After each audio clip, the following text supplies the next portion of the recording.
I present to you the Short Box, Season 5. Let's go, yeah. Ladies and gentlemen, welcome to a grand time. Lighten your comic world up like a landmine. First class Marvel man fine with a tan line. iTunes, the Short Box, you know my favorite line. Not bad. Is it the smooth? Is it the smooth taste of smooth Coat 45? Does it every time. Does what every time though? You know? Remember the? That's just yeah. What does it do, Billy? There's lawsuits pending. Best not say. Oh yeah. I know they got rid of Four Loko, but Colt 45. It's gonna be around forever. You can still get it, right? It's hard as Loco? hell to get. It's They had to change the shadiest of Jiffy recipe, stores. Yeah. Yeah, for real. Wait. Where do you get? Wait, where were you saying? You're about to say something about Four Loko? Yeah. I thought you said they changed the name to like Three Loco or something to avoid. Let's just change the name to Three Loco. They'll never fucking know. Yeah, I want to start out with we got a couple. We have a voicemail, like 2 emails, and I got some shout outs. So I want to go ahead and start off with those. Before we jump into those, I do want to welcome everyone to episode 241. I'm your host, Botter Milligan. Today I've got my man Edmund Danzart with us. Yo. Ashley Laney Hoy. Hey. And Cesar's not here with us because he's enjoying his anniversary. His anniversary was this week. So shout outs to him and Sarah. Sarah's on the last episode review. It's been Umbrella Academy. a year? Or? Yeah. Oh, Yeah, wow. been a That's year. crazy. So, and welcome to all of our listeners, new and old. Let's go and start off with some shout outs. Like I said, man, to always show you guys that you guys are the most important part, and that's how we want to start off the show. I do got one voicemail. And once again, if you didn't know that you could leave voicemails or text or whatnot, we do have a Google Voice set up. That number is 904-580-4095, or you can just press the call button on our Instagram page. This one is from John Luna. I'm going to press play right now. Hopefully it doesn't blow up our eardrums. What's up, Shortbox crew and Shortbox Nation? This is Luna reporting from these streets. And these streets are talking about Spider-Man life story, the 60s. What's Peter Parker's politics on the Vietnam War? Are his powers going to be affected by his age over time? Is this just an old man Parker story in disguise? I think we're all going to find out Wednesday, and I'm looking forward to it. Also, big props to the Shortbox crew for introducing me to TKO Studios. Looks like I'm going to be spending more money thanks to you guys. Hope you guys have a terrific week. Let's get out there and support our local stores. May the 4th is quickly approaching. You know what that means. Free comic book day. I like free books because I spend enough money on them as it is. Preach. Hope everyone's good. Peace. Thanks, John. Appreciate that. Big shout out to John Luna. And speaking about supporting local comic shops, I want to give a shout out to Ben at Gotham City Limits. They were one of the very few shops doing anything for free for Hellboy Day. So they had a bunch of free promo merch and etc. So shout outs to Ben. As a matter of fact, I think that's where John Luna learned about the show, was through Gotham City. So shout outs to John. I do know about the Spider-Man series he's talking about. I want to say it's like Paulo Rivera who's doing the cover or something like that. But it's like a timepiece type story about Spider-Man and during like the Vietnam War and stuff. So cool little way to blend in politics with one of our favorite superheroes. Let me see. What else do we... Are y'all doing anything for Free Comic Book Day? I'm just gonna go to the comic shop, probably Coliseum down at the beach. Word. Okay. Word. Ed? Probably the same thing. Yeah. Except over Riverside.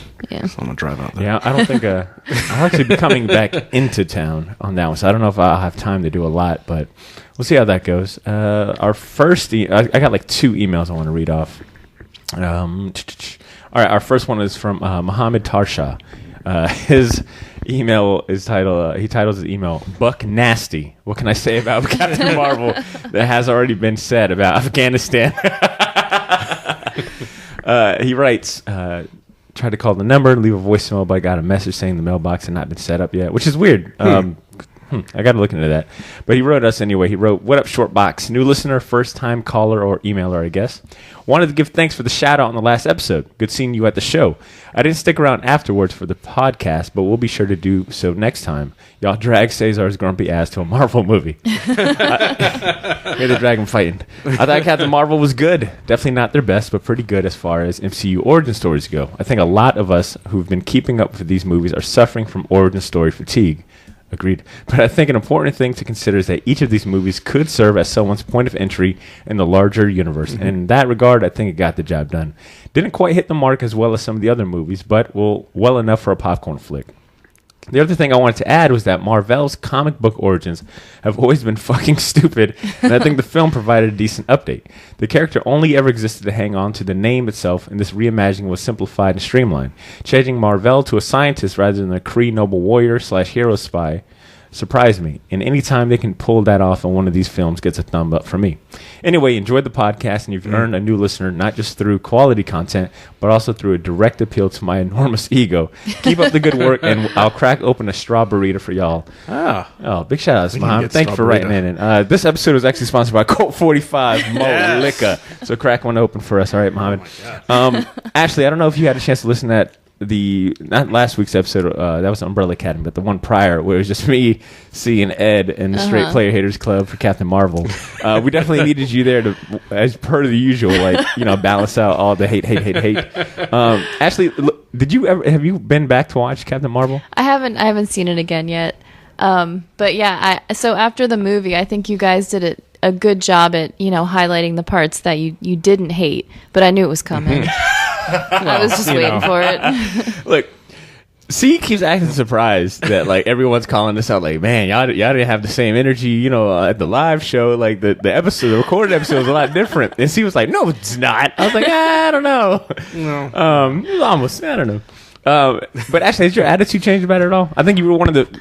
I think amongst us four, definitely the one that enjoyed it. Probably safe to say more than any of us. Yeah, I still enjoy it. I still think I'm probably going to get so much heat for this, but at the end of the day, I would rather watch Captain Marvel than Winter Soldier. Whoa, okay. Really? Because Captain Marvel Ed's leaving. Your excuse. Ed's going to chug his Colt 45 and drive home. I'd actually pay to see that. Chug that whole Colt 45. Because it was happy and uplifting, and a lot of the scenes were exciting. And I don't know, man, that movie, every time I watch that movie, I'm just like, oh God. Now if you said Iron Man 3, then yeah. Oh, I need to hear that. I think we all mutually agree that movie was terrible. And I can respect that opinion because there is a drastic tonal change. Yeah. Even though it almost deals with a similar concept with the whole kind of spy aspect. Yeah. But Winter Soldier, I think, delivers on that spy kind of darker tone. I think Captain Marvel is meant to be it's uplifting, kind of and a happy, spy, but it's more about this. Okay. Not so much of a bummer. Yeah. Okay. Word. Thank you, Ashley. Interesting. I'd be interested to see what the comments been on that. All right, we got one more email from Joshua Pickett. It's I think also about Captain Marvel, at least what the email's titled. Joshua writes, "Just wanted to share a couple thoughts on Captain Marvel. If you guys mentioned it on the last episode, I missed it, but I wanted to say I thought Stan's scene in this movie was one of my favorites. I loved those 90s Kevin Smith movies and dug that deep cut. The tribute to Stan at the start of the movie did trigger all the good feels for me. Ditto for me, at least." He continues to write, "I really like the Skrulls and how they were flipped to bad guys in the movie, and Ben Mendelsohn did a really good job as Talos. It was cool to see Sam Jackson have a bit more to do in the movie. The middle did drag on a bit, but overall they did a good job with the character. I really don't know anything about. They really did a good job with a character I don't really know much about. It'll be interesting to see if she makes an appearance in Disney X-Men movies in relation to Rogue. Thanks for another great episode." No, thank you, Josh, for writing. And I don't really know if we got much more to say about Captain Marvel. I think Talos, I think I said it on the last episode, Talos is one of my favorite characters. Yeah, I like that actor too. The fact, he's fucking killer. Yeah. The fact that he played a Skrull and he got to play, kind of himself as a government agent, whatever, director, was really cool to see. And Sam Jackson, I thought this was a good little shift from just being a hardcore badass. Pointing and yelling and stuff. Let's see. I've only got maybe two more shout-outs. I want to shout-outs to Kevin Bacosi, who reached out to me and said, thanks to this show, he actually subscribed to Marvel Unlimited, the streaming app. Oh, nice. And he started reading, I think it was Ultimate Spider-Man, the Miles Morales stuff. He really enjoyed that, so he's looking for more recommendations. Doom Patrol. Oh, yeah. Did he say he watched it? Oh, no, Marvel. Sorry, I was thinking DC. Marvel. Dang it. Even though I think the DC Universe app is worth getting. He's getting that app, too. I know. I have passwords to everything. We need to talk to you after the show. I've been hesitant about passing out my passwords for those, only because I do share the Marvel Unlimited password with someone, but that Marvel Unlimited app is so crappy about holding passwords. I swear it feels like every week I have to change it. Not a problem with the DC Universe app so far, but I think recommending those apps to first-time comic book readers or people who possibly listen to the show and they're like, oh, I don't know, where to begin. I think telling them to buy the app is probably the way to go as a starter. Hey, here's a library full of content. Find your favorite character, see what's highly rated. I think both of those apps do a good job of curating content too. Like, hey, this is a story arc. This is how you read it. That might actually be my new direction for most readers. And normally I usually start out with like the sagas, the volume ones, but never thought about that. And then lastly, Shaggy Malcolm, man, I told you guys owe me like an email, man. I think there was what was the wrestling event the big one that was a couple weeks ago? Wasn't it what's that, NXT? It was some like one of the bigger ones that happened this past weekend. I feel like what, SummerSlam or not SummerSlam? I don't even know. I'm trash at wrestling events, all right? But Shaggy and Malcolm, y'all both owe me an email. I know I asked you guys for a review of the event. We'll see how that goes. And that's about it. There's something here? Or just I could have sworn it was like, I feel like it's a wrestling event or something. I don't know. They'll let us know. They know what's up. If they're listening, they know what's up. They know what they owe me. So that does it for our emails and shout-outs. I do want to say if you want to have your email or voice heard on the show, either shoot us a text or leave a voicemail on our Google Voice number 904-580-4095 or write us at theshortboxjacks@gmail.com or leave us a message on any one of our social media. Let's go ahead and start the show. I want to do with this one being kind of a no guests, no particular theme for an episode. I wanted to do one of our Shortbox Story segment. Shortbox Stories, for those tuning in for the first time, is our segment of the show where we all get a chance to highlight a few major news stories, updates in the comic book and pop culture world that we feel, hey, this is really interesting. We might want to talk about it more. Or it might have gone under the radar. Didn't get enough attention that we felt was appropriate. The first one I wanted to kick us off with, which definitely got more than enough attention for the past couple months, but finally went through, is the Disney and Fox purchase. This past Wednesday, all of the, I guess, whatever needed to happen or finalized happened between those two groups. Cleaning house. Finally. Yeah. And there was a really, really good Entertainment Weekly article that was written about it. It was titled, like, What to Expect from the Disney-Fox merger. So I want to shout out that article. That's where I got a lot of this information from. But, did you guys, before we really dig into that, I saw, like, a headline. It was talking about like the Infinity Saga, and I wasn't too sure about that. And I'm not sure if any of our listeners were also maybe a little confused, but to clarify that, Kevin Feige, it's kind of a retroactive move. He says that, what was it? I don't want to misquote him or anything. All right, he's saying that these first three phases of the Marvel Cinematic Universe are going to be categorized as Infinity Sagas. So Endgame will be the final film of the quote-unquote Infinity Saga. Yeah. And the whole mindset with that is to provide some sort of closure to this massive, MCU project they've been doing for the past, 10 years, 22 films. And he had quoted in the article, sort of like Lord of the Rings and Harry Potter both had like that final kind of movie that wrapped up this, this long initiative or project with a nice bow. So it's kind of cool that they're incorporating all these different, Infinity Saga, the Gauntlet, etc. So.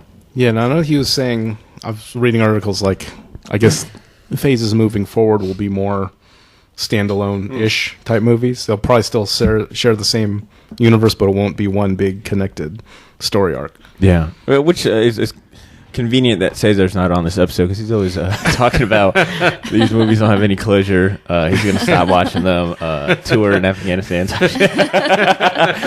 So, and I'm fine with that. I mean, I figured that whatever's coming up next will probably be a completely different shift as far as like the tone, the characters, and things like that. And I'll tell you like this, it is a damn like easy rabbit hole to fall into when you start looking on like YouTube of all like the kind of theories they got for the next movies, and all these damn posters of these fan-made like logos and like Phase 5 and 7 and 8, Nova and Squirrel Girl movies. I'm like, it's sometimes really hard to like decipher between some of them are really good. Some of them are really good. Some of them really good. I think I got like a guy at work who always shows me these like fan trailers, thinking it's real. Oh my god, they've gotten so good, and you can't even go by like the view count no more. Yeah. Yeah. Because some of these fan trailers get 500,000 Yeah. views, and you're like, oh, there's no way, this is not official. Yeah. Exactly. But more on this Fox Disney purchase, and the reason why I wanted to make sure to highlight this, even though it's been like probably covered by a bunch of our favorite, pop culture nerdy outlets, is just to kind of go into that whole fan perspective. I think we've all kind of seen the different rumors. X-Men will be starring in these movies. We might get a Fantastic Four cameo and things like that. I think the best way to wrap up or just kind of categorize all of these theories and what this Disney and Fox merger is, it's more so about the conceivability and the barriers that are now down. There isn't really anything concrete in place. And, I was going through a few articles, and they all kind of hinted at the same things, that the possibilities are all there. They can do a lot more now. Like, we don't know what's on the horizon, but nothing is set in place. So if you're reading anything that's, kind of outlining these, X-Men properties or these Fantastic Four properties are kind of the big two most people are waiting on. Like, there's not a roadmap in place. There's not even like a draft. I think Kevin Feige and I forgot the Fox executive, but they were both quoted just a couple months ago saying we can't even play around with we can't even talk about like what we might do or even like initially plan because this deal's so big that there's a lot of government approvals that needed to take place. And I was reading too. They're saying, and this is just an estimate, like 6,000 to 10,000 jobs, from the big wigs on down. So Yeah. they're doing a lot of restructuring to cost, That's a good point for the cost cutting too. So that takes time before even the creative aspect of it. I think what I read in this EW article was that like at a corporate level, they're estimating at least like 4,000 layoffs. Which I mean, for us, it's not something we think. We're automatically as fans thinking like, what do we get out of it? But like you said, this is such a huge deal that we'll probably have to wait for all of the like the legalities and like all the the business. dust to settle, Exactly. And I want to just kind of give a quick overview for anyone that maybe wasn't in touch. So this past Wednesday, the deal went through. Disney owns, has acquired at least all of like Fox's film and television properties, and I mean this list is rather long. I'm just going to kind of name a few of these. The acquisition includes 21st Century Fox Films production business, including 20th Century Fox, Fox Searchlight Pictures, Fox 2000 Pictures, Fox Family, Fox Animation. Their television creative units like 20th Century Fox TV, FX Productions, FX Networks, National Geographic Partners. I was like, and also like their interest in Hulu, something called Tata Sky, and just a few other things. So I mean, they got the whole like kit and caboodle, which is the only time I've ever used that phrase, kit and caboodle. And to put some perspective on it, this deal was worth $71.3 billion dollars, and the only reason it went up that high, I think the initial was like about like 50 billion, but then Comcast came through and was trying to it was like a little bit of a bidding negotiate it, so it jumped up this high. And just for comparison's sake, Disney bought Lucasfilm 2012 for $4 billion. They bought Marvel in 2009 for $4 billion, and they paid $7.6 billion for Pixar in 2006. Jeez. And just high level, just roundups and all that. That's about six. What was it? 4. That's 8. It's roughly about $16 billion for those just three: Disney. I'm sorry, Marvel, Lucas, and then Pixar. Yeah. So that's almost 4.4 times the amount as they almost paid 4.4 times the amount for Fox and all of that entertainment. Yeah, but there's also they're buying a lot of that infrastructure that Fox TV and all that all the studios and things like that. So there's a lot more things acquired rather than just proper IPs, on top of IPs, even like Alien and things like that. And I brought up the whole Kevin Feige and Infinity Saga kind of categorization because the timing for both of these companies is pretty ripe. You got Marvel Cinematic Universe, coming to a bookend with Infinity War. At the same time, on the Fox, it's kind of superhero movie aspect, you've got them wrapping things up with Phoenix with the Dark Phoenix movie. So it's kind of like both both playgrounds are like ripe for any collaboration, you know? Sure. Which will be pretty interesting. This article brought up a good one I even think about, which I don't know how they'd fit it in, but, you know, like, once again, it comes back to that whole theme of conceivability and barriers that are down now. They can do so much now. I think that's what's kind of been driving people to these, like, kind of crazy theories, is, like, the amount of possibilities they can do. I mean, Disney realistically now owns almost every Marvel property. I know that there's a few by, like, what, Universal that they own some. I think Paramount. Like, yeah, they own, like, some random ass like things. Yeah, but I think a lot of those they've reverted back to Disney because they weren't being used. Yeah, like Ghost Rider and things like that. And yep. And then Sony just has like the Spider Universe stuff. Still, they're still holding on to that. Yeah. But, so it's like the possibility of having Wolverine or the X-Men in a movie with the Avengers is there. The possibility of having the Fantastic Four team up to fight Galactus or whatever. Ooh, Galactus. Maybe there. One that I really liked, the possibility of Storm being in a Black Panther movie, you know, the coincide of the comic book stuff, how they got married, is a lot of history, So, I mean, like, everything that was originally blocking Disney and Marvel from doing these awesome team-ups or these collaborations or these stories that we've always wanted to see is now there.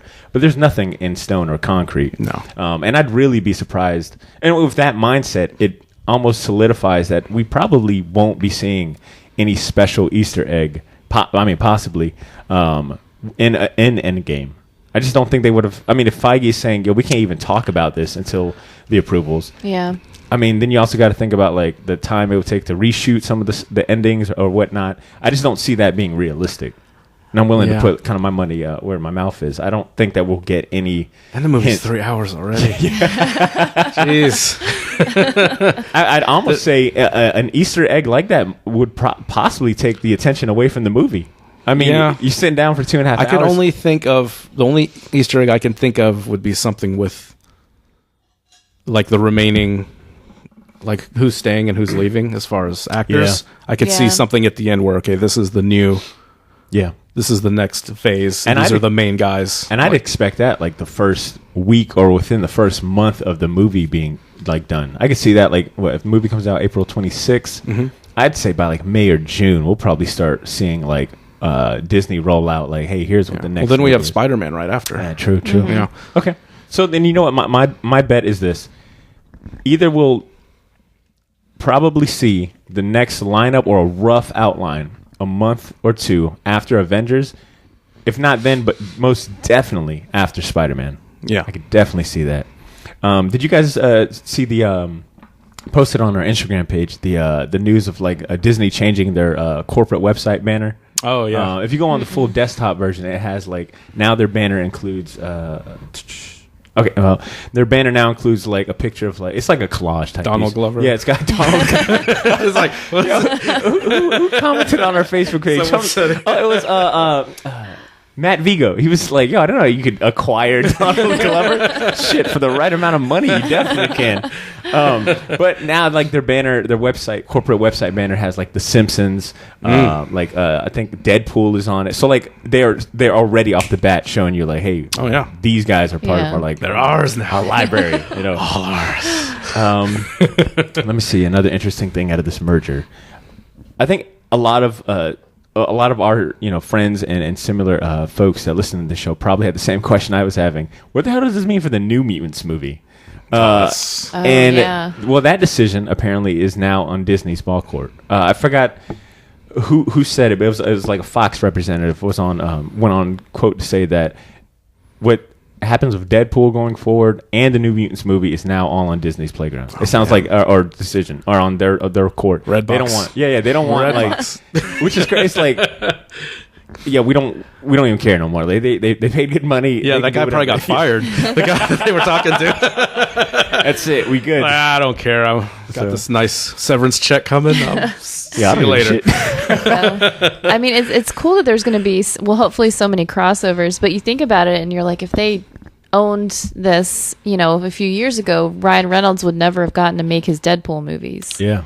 Well, that's the thing. You know, Steve's brought it up before. Is like, we've seen this 10-year experiment of like a kind of like one long storyline, but we haven't gotten any kind of like, you know, art pieces like a Logan, like something that's different, like an Elseworlds type of movie or multiverse type of movie. And will that happen now when, because he's, you know, Feige's still very cryptic, and I'm not sure, they may not even know exactly what they're doing moving forward. So are we going to get standalone movies that are, you know, something that's not canon per se, you know? So that's the thing. That's one of the bad things about one person owning everything, you know? Yeah. I still want my Edgar Wright Ant-Man movie. I know. Yeah. So I was talking to Blythe about this whole deal too, and she had brought up that like the possibilities of Deadpool being, you know, what it was or what it is for us might not like continue as, you know, if this deal solidified because of Disney's like extreme focus on branding. You know, like they have a certain brand, it appeals to, you know, family friendly. You know, kids can get into it. They need to be able to make, you know, property merchandise rides for. Yeah. I'm curious to see what they do with Fox's more edgier content.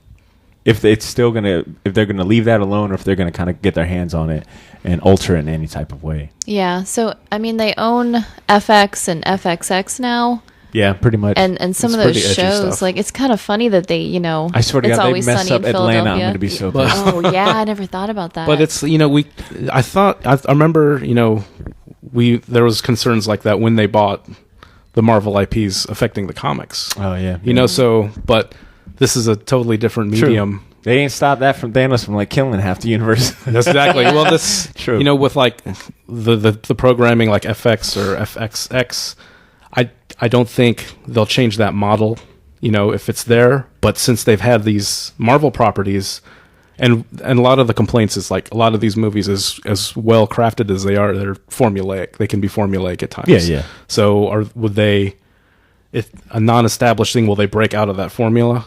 Would they think outside that box that they've, you know, put themselves in?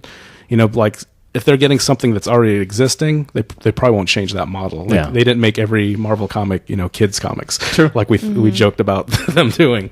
So, but yeah, it's just, what are we going to see and what types of films, and is it going to limit the types of movies they're going to make?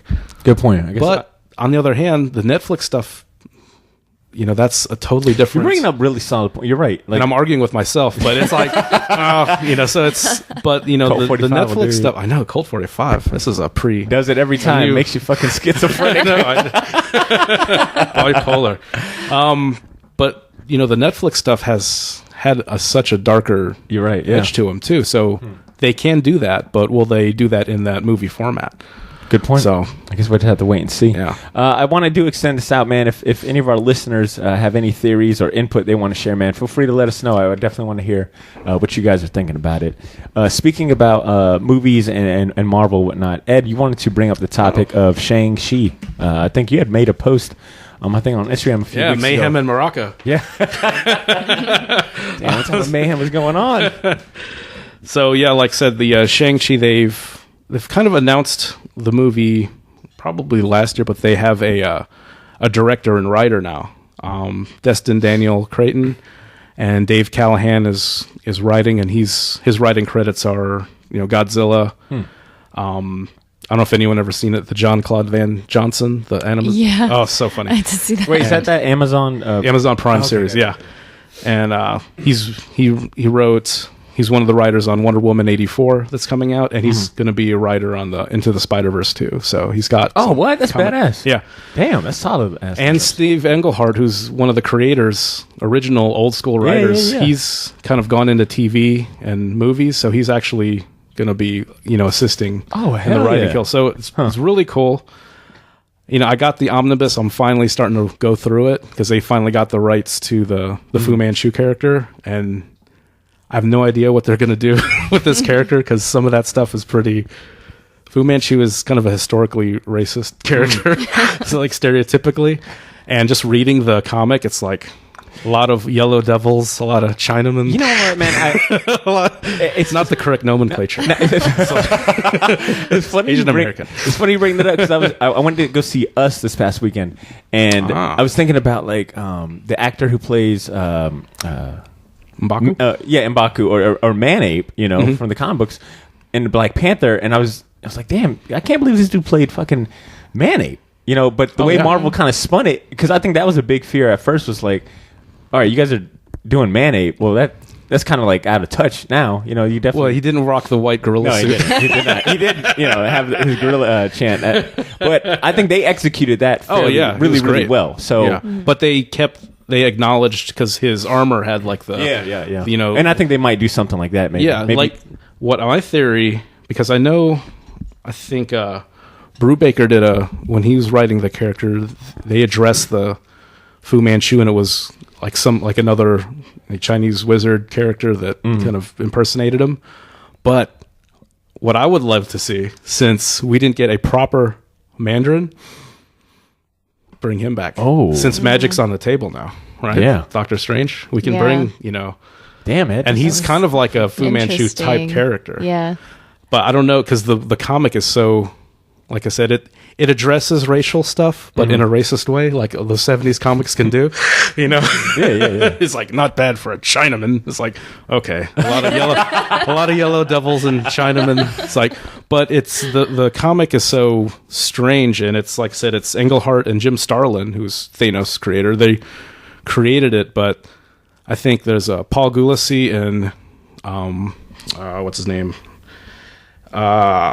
Doug Mensch, who's a big, has written a ton of Batman. He created Moon Knight. Their run, he had like an 8-year run, and then Gulacy kind of gave him the Bruce Lee look. Kind of introduced that, and I think that's like the best stuff out of that, 70s to 80s run.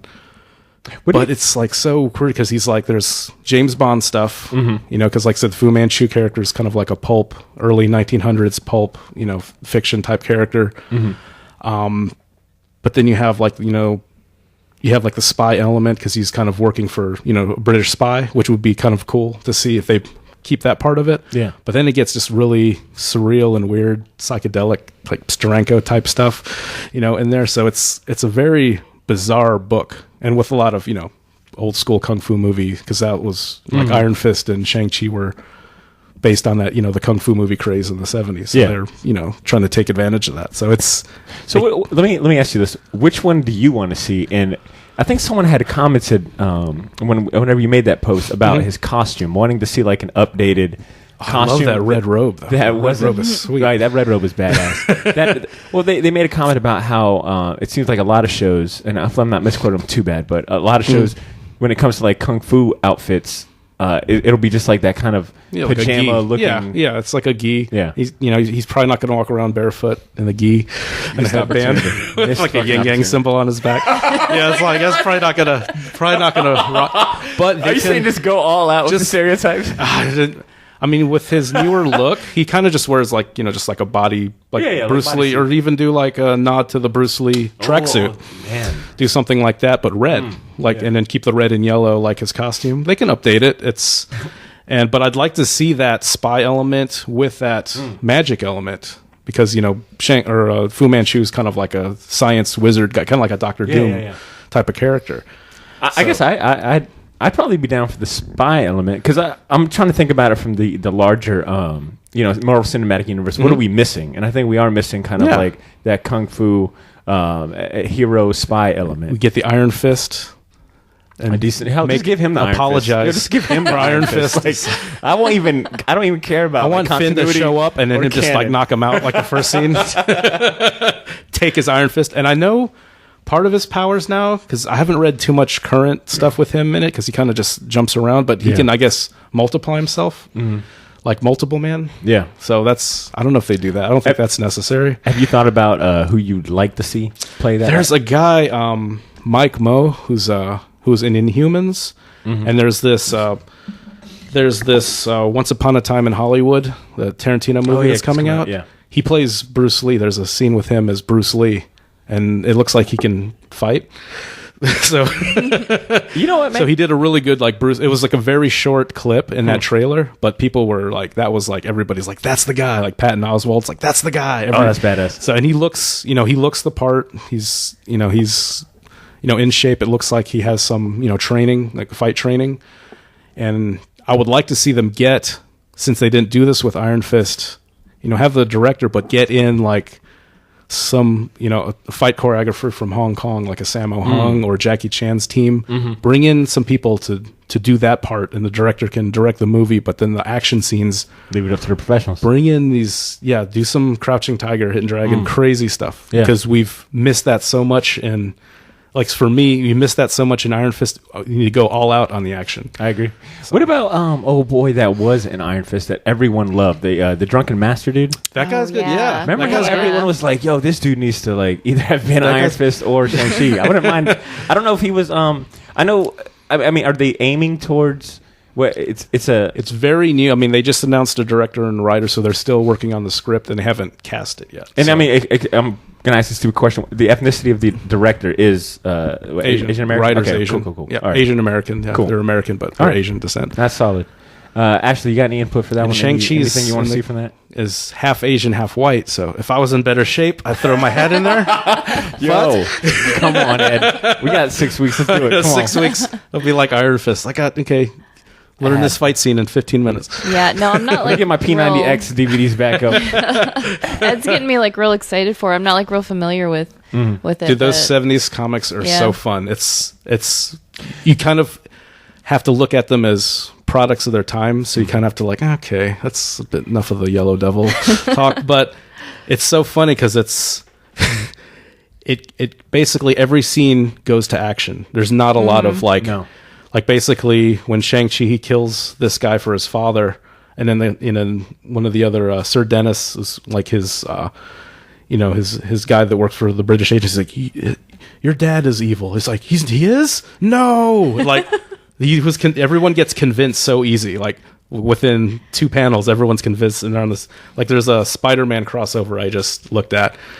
And basically, Fu Manchu set up like guys to dress up like Spider-Man, saying that he's part of Spider-Man's gang and attack Shang-Chi. Oh, look. And then guys like saying, Shang-Chi is our boss. That's why we're robbing this museum. It's like, Spider-Man, he'll show that guy. Dude, in the 60s, 70s comics, no one asked any questions. Oh, it's so great. Because it's like, value, that's it. And that's the classic team-ups. It's like you misunderstand each other. Then like basically, last 3 pages, Shang-Chi was going to kick him in the face, and Spider-Man's like, I'll just take it because, I'm trying to get him to trust me. And then what? Yeah, and then he just like, he must be good because he's not dodging this kick, and then they're friends, so it's awesome. So it's like Golden Age comics. But they have a great fight scene in this abandoned warehouse, him and Spider-Man. It's awesome. Cool. And it's like walk down the street and then there's like army of ninjas. It's like, this is great. Now I'm looking forward to it. Yeah, thank you, Ed. We'll stay on the movie tip before we go into this to that Jonathan Hickman Marvel news. Ashley, you had texted the group that you were excited for Bill and Ted. Oh yeah, I was just excited that it's official now. So they've been teasing it forever for like the last year or so, a couple years. Yeah, it's been a couple years because there's been like a kind of like this fan resurgence, like people want a new Bill and Ted movie, and they finally announced it's supposed to come out August next year, but they haven't started filming it yet. No, they're what? So they're filming sounds like a Bill and Ted movie, right? That'd be something Bill and Ted would do. We watched real quick. Listen, we watched some 30-second, I guess, promo that Keanu Reeves and a couple days ago came out. Who's the other guy? Again, help me out. Alex Winters. Alex Winters recorded. I think Keanu Reeves just looks like John Wick and everything now. Yeah, he's just John Wick forever. Yeah. Especially, just take off the fucking blazer. It was funny because wear a normal shirt, and I might. Because before it was like, that's just Ted. Yeah. It's like, any movie, Devil's Advocate, it's Ted being a lawyer with a weird southern accent. Well, even in this like 30-second Bill and Ted promo, he's just like, he looks like he's still in character. He's got like the black blazer, and he's just like... He just walked off the set of 3. But like, he just looks disheveled. Like, he just got done killing 3 different assassins with a goldfish, But I mean, he seems like such a nice guy. Like he's got work coming in, so maybe he's just doing this movie for his buddy who like needs the money. Yeah. Well, the cool thing is too, they're bringing back because when you texted that, I was like looking more into it, and then the original writers are coming back, Chris Matheson and Ed Solomon. And the Grim Reaper from Bogus Journey, William Sadler, he's going to be the Grim Reaper in it, who is President Ellis in MCU for the comic book guys. So he's been in everything. That guy's got 200 TV and movie credits. He's a character actor. Yeah. I think what's cool about this though is the power of social media and fans today. The fact that fans have an outlet to reach out to the actors or reach out to the powers that be, and even let someone like as big as Keanu Reeves. Yeah, exactly, and let it be known that hey, we want to see this. Like this is a property. I think the same thing happened with was it Super Trooper? Yeah, the second one. Yeah, the second they did a one. Kickstarter. Like, that is. I think we live in a great time to be able to like resurge. Like, and they look old. They're like, damn, I want another fucking movie. You guys see us? Like, shit.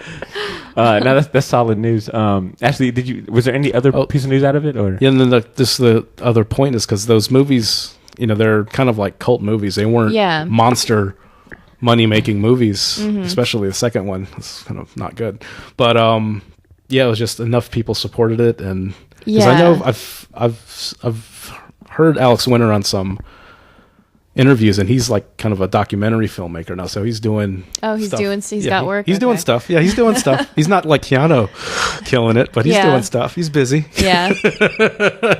Speaking of which, Keanu, I finally got around to watching the trailer for John Wick 3. Whew. That looks like they're up in the ante big time. It's like, what's he gonna do?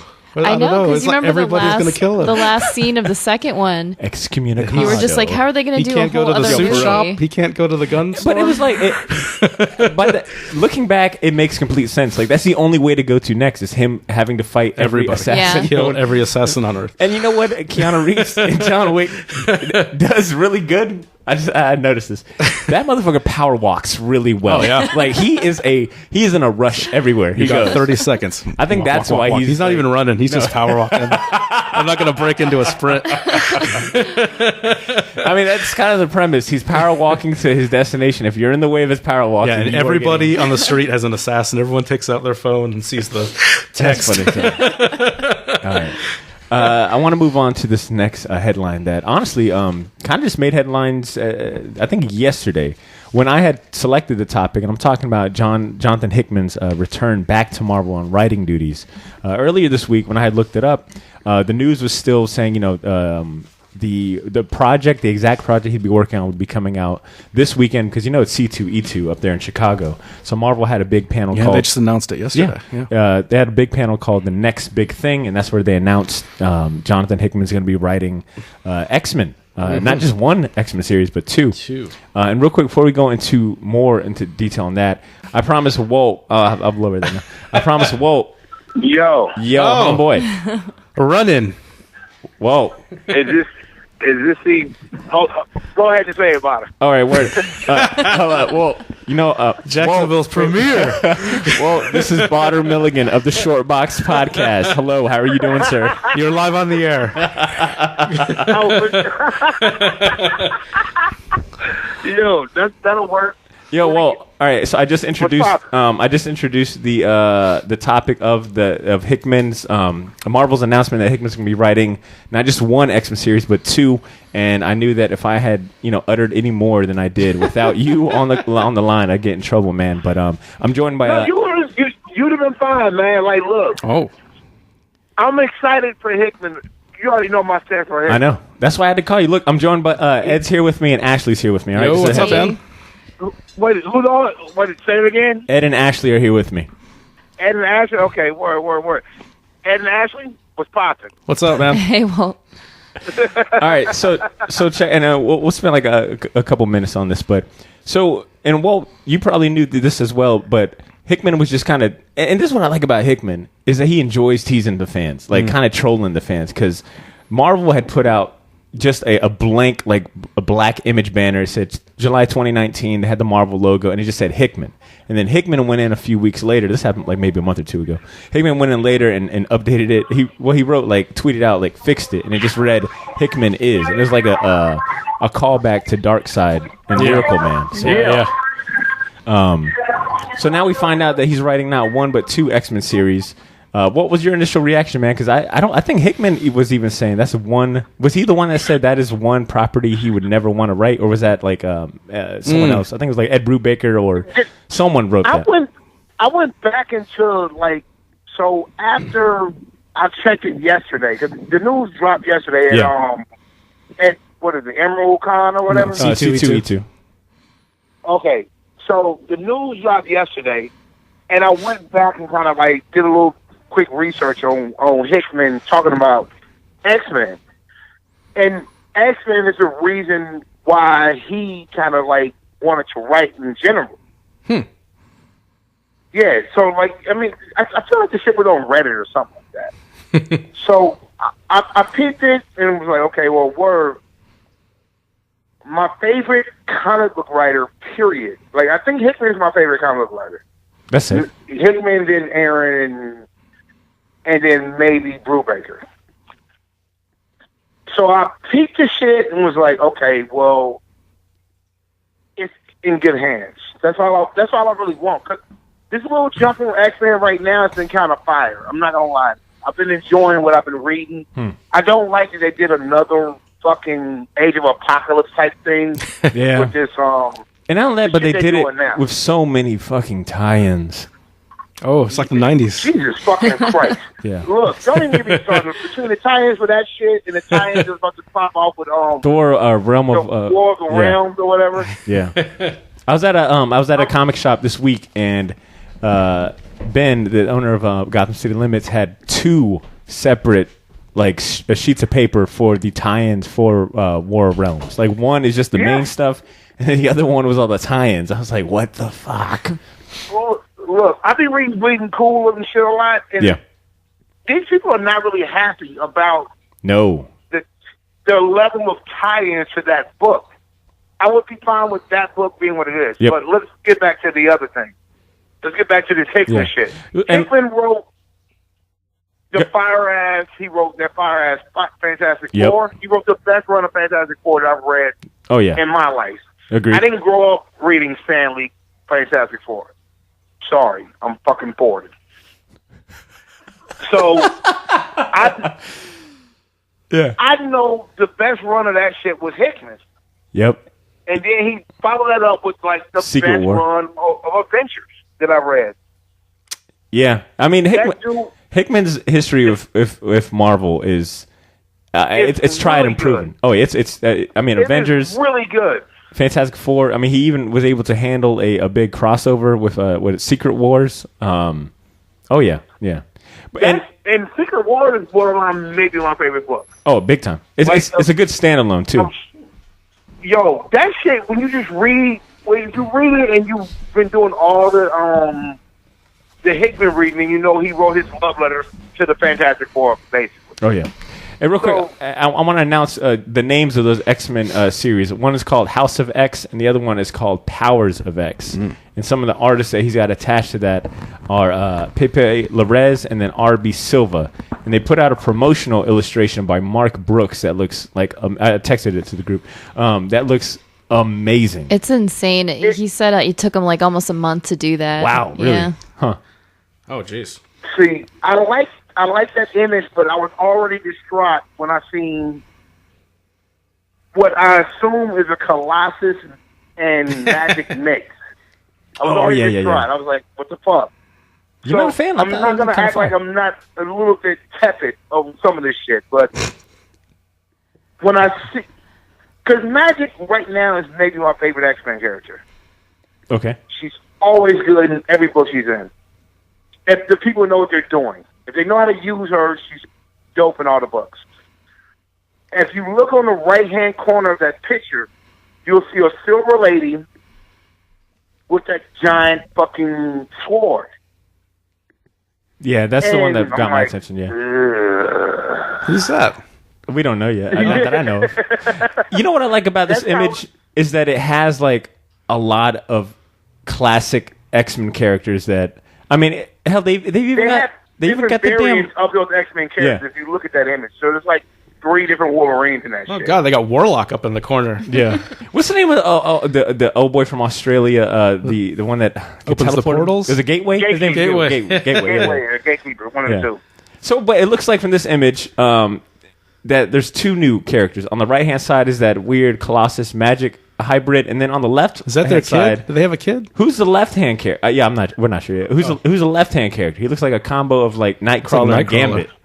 Oh god. Yo, it's probably not the Nightcrawler Gambit character. It's probably like Nightcrawler and it looked like Nightcrawler's dad. Maybe he just has like white folks makeup on. That could also be the case. So he can go to the Publix. For me, it looked like because I feel like why is Nightcrawler red? Facts. So I looked at it and was like, okay, well maybe it's Azrael. Yeah, and young the Azrael. Mystique baby. It looks almost like the Acolyte. Portion. That's a good point. Basically looking like the dad instead of the mom. Yeah, so real quick, only because I want to kind of speed this train up. He's got a travel bag too. He's got a man purse. The way this Marvel article reads is that it will build from every major X-Men milestone since 1963 up through the current X-Men series and storylines fans know and love. So there isn't that much information as far as what these two series will be about. All we know is that it's two series, House of X, Powers of X, and it'll be like an alternating schedule. House X comes out one week, Powers of X the next.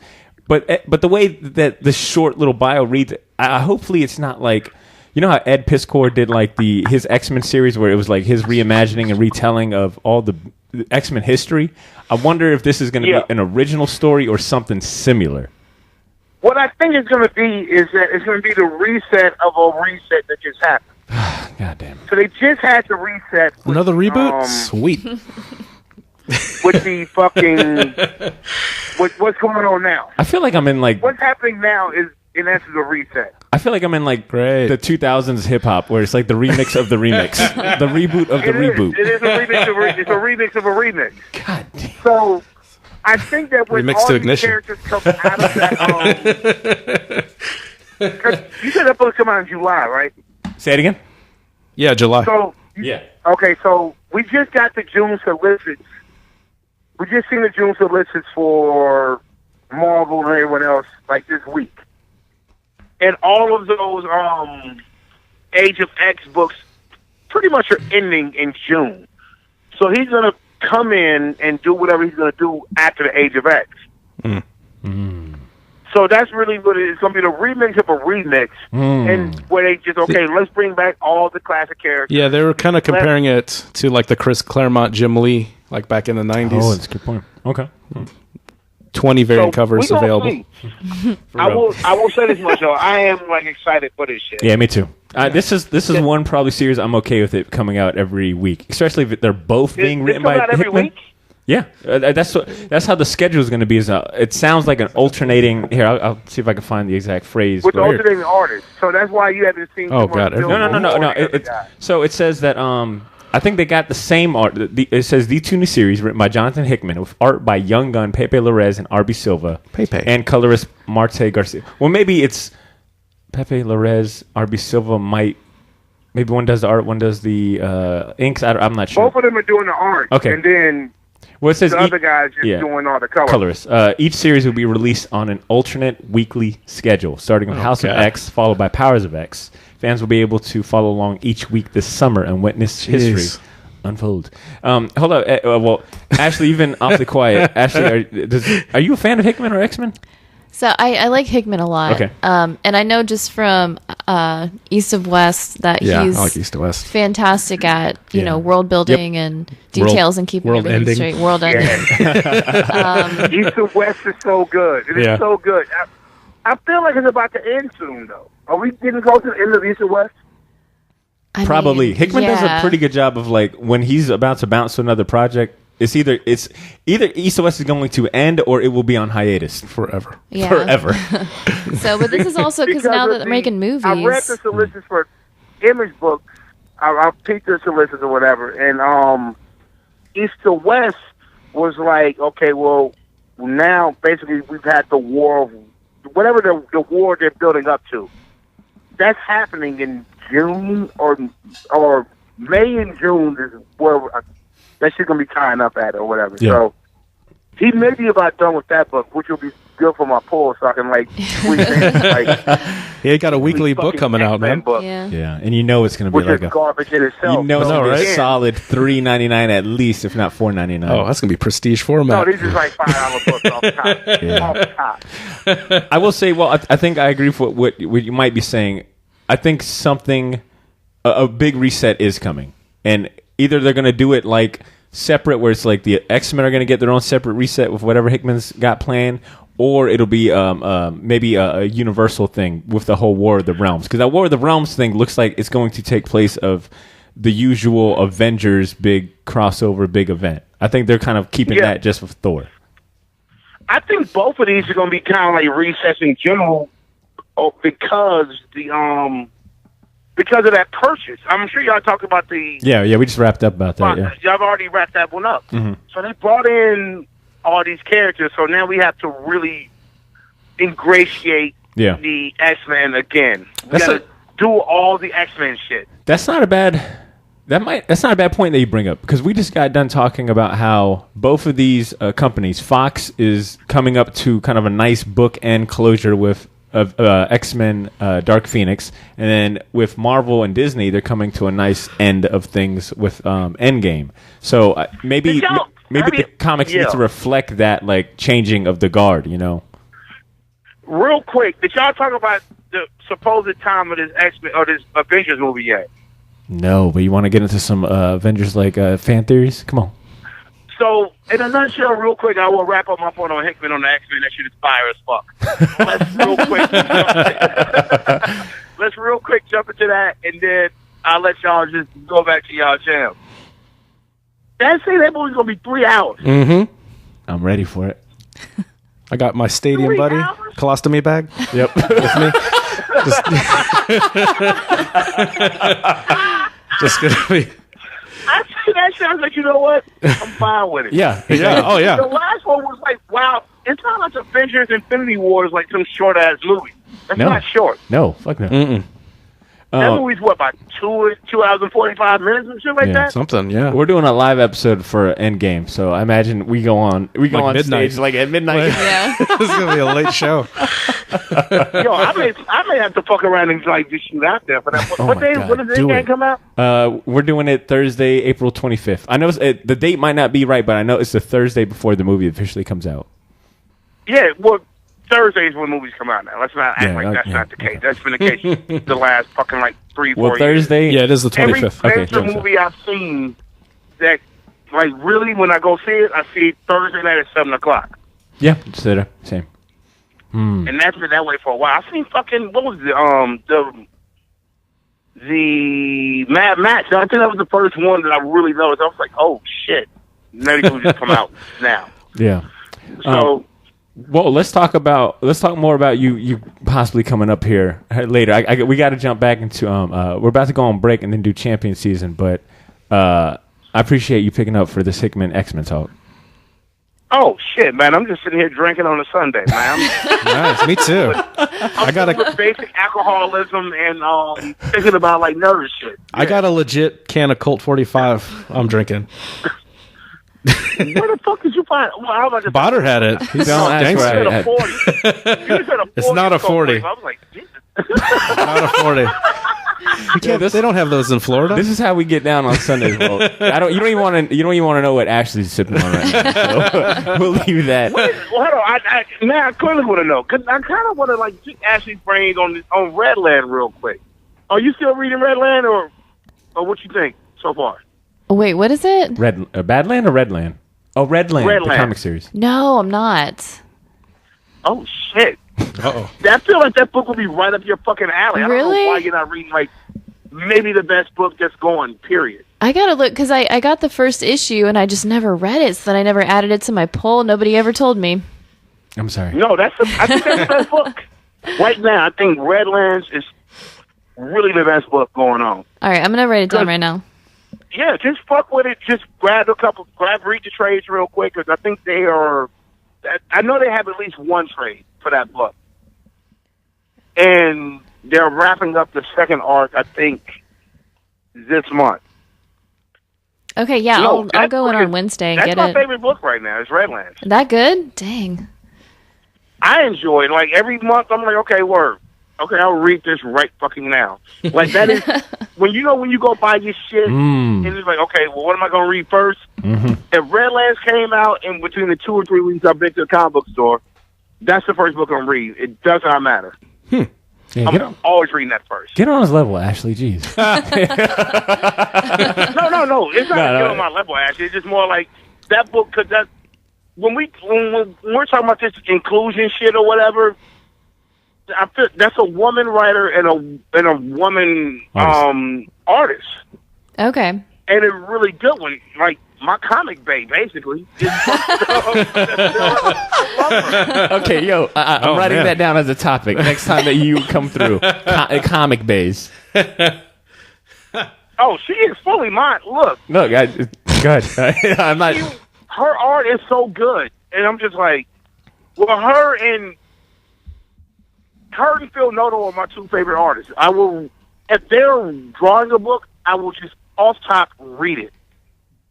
And I don't care what it. I kind of don't care what the reading is about, because I'm really just reading it. I'm just looking at it because I like that art so much.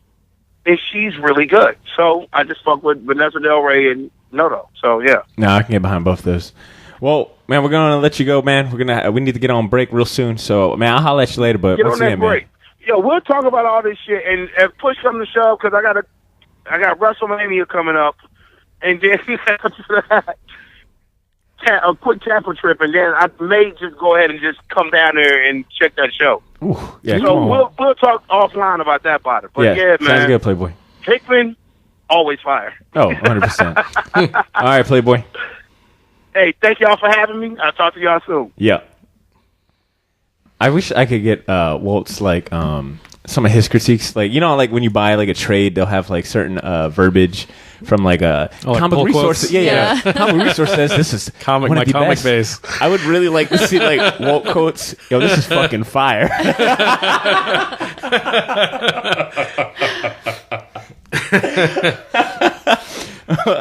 With that being said, I think that covers all the topics we wanted to hit on for this series of short box stories. Actually, I did have one more, and I feel like it's only out of respect that we at least mentioned this. Joe Sinnott, is it Sinnott? Sinnott, yeah. Sinnott. Just announced his retirement from comics earlier this week.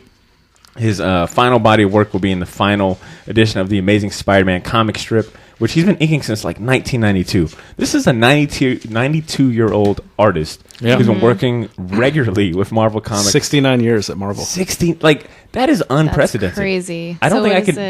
It was 65 when he did Fantastic Four. Is that kind of when he started? So, according to this article, and this is from CBR, he was mostly in the 60s. He was mostly working as an inker. He did some pencil work with like. Including 5 of the earliest Thor Adventures in the Journey Mystery. So some of the very early Marvel stuff, he did some art, but it wasn't until he got started inking Fantastic Four number 44, and that's when he kind of got started. Kirby a lot. Yeah, like mainly. Yeah. I think when we did our Jack Kirby episode, we had to bring up Joe Sinnott's name a lot because I think Jack would only work with Joe or something like that. There was a really good quote from Stan. Which I did not copy and paste. But he was basically saying that like artists would fight over getting Joe to ink their work because he was that good. He would take them to that next level. I forgot what artist it was, but he was. I was reading a little when you post that there was an artist that he would actually draw all the figures, and then the artist would just come in and draw the faces. Yeah. And it's like, oh man, interesting fact. He was elected into the Will Eisner Hall of Fame in 2013. He's also the namesake of the Hall of Fame of the Inkwell Awards, which is an organization dedicated to promoting and educating about the art of comic book inking. So, I mean, I guess when it comes to comic book inking, that's like it's Joe Sinnott. Like there is no other name. Versus, of comic book art, you could definitely. There's a lot of really. There's a handful. There's like Klaus Johnson and like Kirby, Terry Austin. Yeah. There's a handful, but he's the kingpin. Yeah, which is, I'm just saying, it's 92-year-old comic book artist who's been doing it 69 years.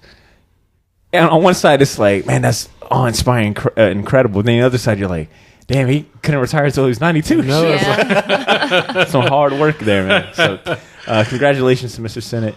And that news, definitely wanted to bring that up.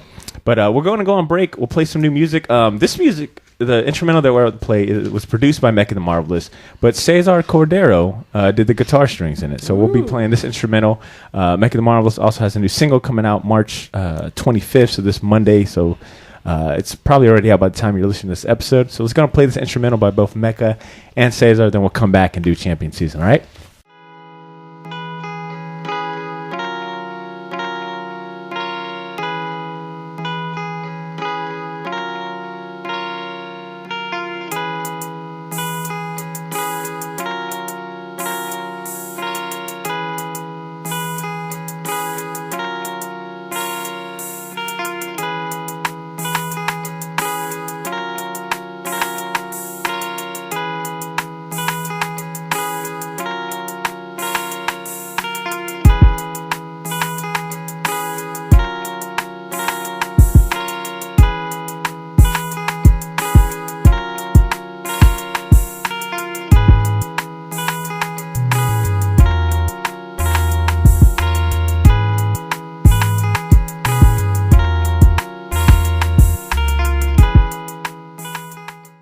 right, I gotta ask because April is just pretty slammed as far as some of the events that we're doing, but also because of all the damn movies coming out. Hellboy comes out first.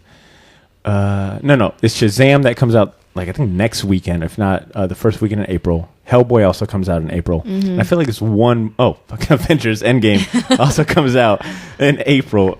Is Ashley, you catching both Shazam and Hellboy? Yeah. Are you catching them open at night? I really want to. So, and I'm going to go see Us on Tuesday too. So. Oh, nice. There's lots of good stuff coming out. Yeah, really good stuff. What about you, Ed? You catching those or any other movies? Oh, yeah. I definitely want to see Us as well. Definitely on the list. Yeah, I went on Thursday. Me and Drew and my brother went. C also went the same time. We record like a quick little review. I'll put it out probably in a week or two. But what was I going to say? Oh, April. And one other thing, maybe the most important thing when it comes to fucking April. Game of Thrones. Yes. I got my HBO Go password. I'm ready. Heather hooked me up. Oh, man. Oh, excited. Look, I cannot believe, if you look back, even like 2 years ago, how oblivious I was to Game of Thrones. Now I'm like planning for it. I'm like, I'm going to be wearing my... I can't say much because I didn't get into it till like season 4, after maybe 4 or 5. So I've been rewatching it too. This is you got to. I'm almost... Actually, I think we're on season like 6 or 7. Like we're really close, and it is so much fun to rewatch it. Yeah, because some moments, like the bigger moments, you don't like just have had an impact. Jon Snow's death, the Red Wedding. Those when you think back of like your first watch, those stick out. But rewatching it, there's so many other scenes that you're like, oh damn, I forgot about this. Yeah. We just wrapped up. Cersei when she was like held prisoner with the High Sparrow. Like there was that scene I forgot about where the nun pours all of the water on the floor and it's like Cersei drinking water from like stone floors. I forgot how fucking crazy that scene was, but rewatching Jon Snow die, I realized I fucking hate Ollie. Like good on that kid. Sad little kid. Oh, that kid. There's like a bunch of like really Joffrey getting killed was. Yeah, that was pretty fulfilling. There's like a lot of. I think it was too good. That was a. Oh no! I said that when I first watched it. When I first watched it, no, not painful enough. Like that's. I want a Red Wedding painful. Like yeah. Ooh, my favorite was the little finger. Oh, yeah. I still feel like he could have. You don't think he had enough? Well, my issue with Littlefinger's death is it felt so out of character. Like he started whining and like complaining and pleading. I was like, man, Littlefinger to me just knows how things go. I don't think he believes himself to be out of the possibility of getting killed. So for me, it just threw me off. Like, oh, damn, this is it's like Aerys getting. He can't really. Yeah. He's gonna find the side to be on. At the end. I will say that there is plenty of hateable child sociopaths in this show. Oh, for sure. I mean, Joffrey. Damn, what was the kid I just had in my head? The kid that took over the veil. Damn, Littlefinger's married his mom. Oh, and her Robin Aaron. Yeah, Robin Aaron. I hate him too. Like there's so many kids in like positions of power that you just fucking hate. You're like, God, what the hell? I hated Arya for a while, but I what? Thank you. You just remind me. The other kid I hate is fucking Arya's little rival in like the no face or the no name waif. school. Oh yeah, the waif. Yeah. Where she kills her when she. Like whips the can. She was angry. Yeah, she was. She was a bitch. All right, I'm sorry. I'm sorry to use that phrase with a little girl. Or I'm sure she's not little, but with a young. Bronn's kind of been a d-bag, bitch, man. I know Bronn when he's in the wheelchair. He's rewatching Arya take these beatings. I've never seen someone get fucking whacked in the nose and the face so much. Anyways, I say that all that to say that I'm excited as hell for this Game of Thrones. Mm-hmm. Like, yeah. I think, what did Blythe say? She made a comment. I think she might have read or seen something, but this might be one of the last times that we have like this unified national viewing experience together. Mm-hmm. Like, I don't know of any other show that garners this much like unified TV watching. Not together. In current times. No, I can't think of anything. Yeah, current. I definitely want to emphasize that. So somehow this magically happened. Sandor's second birthday is on the premiere. Of the new season. So it was meant to be. He was meant to be named Sandor. Right. So I'm having a dog birthday party, but everyone's getting kicked out before Game of Thrones starts. All right. So that was one thing me and her were talking about was like, because everyone's excited, which is great. Everyone's like, oh man, it's gonna be great. Everyone's having a watch party. And I think me and her arrived at a unified decision, and actually shaking her head yes, because I think you're in the same boat, where it's like, not this first episode. No. This first episode, leave me the hell alone. Yeah. I need to experience this.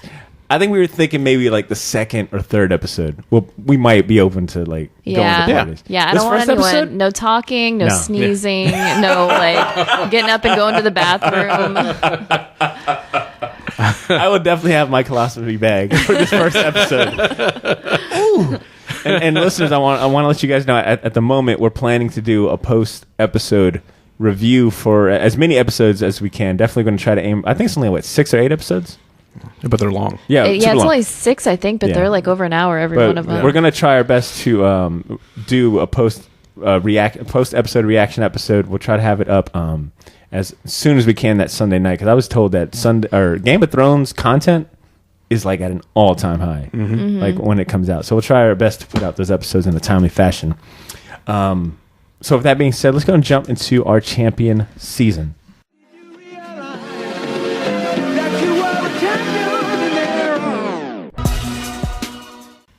Champion season, for those of you tuning in for the first time, is the last segment of the show. It's our chance to go around the table, and everyone gets a chance to highlight one or two things within pop culture, comic books, social media, or whatever news that we feel, hey, this is really dope and you should check it out. So it could be a book, a comic book series, a movie, a TV show, etc. Ashley, how about you lead us off? What do you want to champion today? So I've got 2. I'm going to go ahead and champion Deadly Class. It just finished its first season. Really? Yeah. Oh, quick. Yeah, so it was 10 episodes. Oh, never mind. And it was great. So I loved the first one. There were a couple after that I kind of like wasn't feeling. And then I don't know how far you guys are, but they introduced like French Stewart as like a serial killer. Okay. And there's this really great episode with him like as a serial killer. They're like kind of out on the town trying to solve a mystery, and everyone after that was amazing. The finale was amazing. Let me ask you this, if you don't mind interjecting. Did it follow the comic books too close? Did they do anything like new or unexpected? They added a lot. There were a couple things that they changed here and there. Like, for TV, they added the French Stewart character, but you could tell that Remender was behind everything and approving everything. Like, it all seemed pretty seamless. And I know that he spent a lot of time, like you could just see on Twitter, he had his hands in everything on this. And you can tell, like, it really did finish off strong. I really hope it gets a second season. Cool. It's good to hear. Yeah. Anything else you want to champion? The other thing is, My Friend Dahmer is on Netflix. I don't know if anybody read that graphic novel. Is this serial killer stuff? Yeah. Okay, but it's... I mean, the name itself has... I just wanted to clarify for new listeners with athletes. It's written by Durf Backdurf, who went to high school with Dahmer. Durf Backdurf? Yeah, that's his name. I mean, this is mad disrespectful. That sounds like a name that would hang out with Dahmer. So he went to high school with him and has all these experiences with him. Interesting. And they were friends for a short time. And so it doesn't really get into... what he ended up doing, but it's kind of this, they turned into a movie about this just lonely, super weird high school kid, and you watch it and some of the stuff he does, you're like, there were kids like that at my high school that were just like real, didn't know how to connect to people and were just real awkward. But it was good. So what you're saying is I can sell the licensing rights for my high school life story. It describes a lot of us. Yeah, no, there's this kid in my high school that used to wear like a trench coat and used to wear a rotary phone as like a necklace. Oh. And he only would shave the top of his head. Flav. And like that's why I was like, man, that reminds me of that kid. It's just Oh, he's fine now. Oh, okay. Yeah, he's good now. Okay. But it was he's good. in jail. He's good. He got caught. He's where he belongs. He's where he belongs. So, and I've heard other people mention how good that graphic novel is. Yeah, it won a bunch of awards. Yeah, and just kind of goes to show like the ability to, when people think comic books, they think the capes, they think superheroes, or at least that's usually like the first go-to. But then you start thinking about some of these graphic novels that are based on like like things like that are what's the phrase I'm looking for? Like it's almost nonfiction, right? I guess you almost kind of put it in there. Yeah. And how many awards those type of graphic novels like get? Yeah, that's true. So, I mean, did the show do a good job of like correlating with the graphic novel or the story? You could tell that there's a few things that they kind of added for like suspense for the movie and stuff, but a lot of the scenes in there were like straight out of the graphic novel, and straight from this guy what he remembers from high school. So it was really interesting, and if you have Netflix, you can watch it for free, so it's worth it. Cool. Okay. It's very serial killer centric champion season from you. Oh yeah, Deadly Class 2. French Stewart's a serial killer. I see the theme going on. I know. Hey, what about you, man? What do you got to champion? I'm going to champion the new next is Love, Death, and Robots. It's a mostly animation anthology. It's about 15 or 18 episodes, but they're, so we like to say, respect your time. They're only 10, 15-minute episodes with like kind of little twists at the end. And what's cool about it, most of it's kind of like science fiction based, but there's a couple that seem a little out of place, but they kind of fit that overall narrative. But there's some like, lighthearted ones, some, horror tinged ones, but it's all, really quick, almost like if people remember like Liquid Television back in the day, like really short. It kind of reminds me of that, but it's really fun. I kind of went through all of them yesterday. They were really easy to watch. And all the animation styles are different. So each story looks completely different. Art style from traditional animation to 3D animation to there's even one that's like combination live action with the 3D animation. So it's, and they're all shot different. The character designs are all different. It's really, really cool to see, especially if you have short attention span. It's awesome. But yeah, it's, I think it just premiered last week or so. So I just saw people talking about it on Facebook and just checked it out. Nick Wagner hit me up out of the blue one night in all cap text saying I needed to watch that show. Yeah. No words other than, what was the name of the show? What's the title? Love, Death, and Robots? Yeah. He wrote Love, Death, Robots, watch this shit now. Or something. Very, very Nick Wagner. Word, okay. I thought it was like just is the animation done in like a more anime style? It's all different. There's there's a couple that are like kind of anime looking. There's some more traditional, 3D. I mean, it's all like different visual styles too. Cool. Like art styles are different too. So. Word. Okay, that sounds cool. You got anything else? Nope, that's it. Okay. I got two quick short ones. First one I'll champion is Hellboy: The Wild Hunt. I've been reading that. It kind of get me caught up and ready for the Hellboy movie, since I think that movie is going to be based on The Wild Hunt, A Long Night, and I think one other one I can't think of at the moment. But Wild Hunt, written by Mike Mignola, art by Duncan Fegredo, who is fantastic. Oh yeah. By the way, I'm not one of these like super like Hellboy purist where I only enjoy the Mike Mignola work, which is I do. But Duncan Fegredo is he's good, really good, man, really solid dude. And the whole story is kind of based on the Red Witch Queen, and a really good reveal too. And I know this is an old ass story, but I want to be respectful of anyone that hasn't read Hellboy who might be inspired to read The Wild Hunt or the source material for the movie. There's a really good reveal as far as like who Hellboy and his like history is, and I think Ashley, you guys might know, it deals with the sword. Oh yeah, the origins of that sword. And just reading it, man, I just been in this weird like Hellboy, like consume everything Hellboy like for the past 2 weeks. Like there's a bunch of new merch coming out from Hellboy that I've been like just buying. I've probably been thinking about. I've been trying to like find all of the library editions again, and that's what makes me so cautious about this movie and the trailers, because and I don't know how you guys feel about it, but when it comes to Hellboy, the way I read him, he's a very like likable hero because he doesn't want to be like the classic hero. He's just trying to do good, He's like on the job. Yeah. Like he's not like he does crack jokes in the comic books. Yeah. He's quippy, but like the way I read him, it's not like he doesn't try to be funny. It just happens. It's not like a natural. Yeah. And when I watch the trailer, it's like, no. I'm like, no, he's not a badass. Like he just happens. Like he just kind of fumbles into being a badass. Like he's a natural badass, a natural like just good guy. He's not this one-liner like kick-ass like fuck yeah type, Yeah. So. It's almost like, cause some of my favorite passages of that is when he's like fighting a big monster or something, and it's just like It's he's like nonchalant. That's the word. Nonchalant. He's just like having a bad day at work. He's like, damn it. He's like falling through buildings. Damn it. Damn it. And then he'll grab like something and, like a magic item, and he's like using it. It's like, oh, it's working. Yeah, and he's got like stuff works. Yeah, finally. They got like no regard. Like, he's just like, all right. It's just like punching in the clock, flying to wherever. Yeah. And the appeal.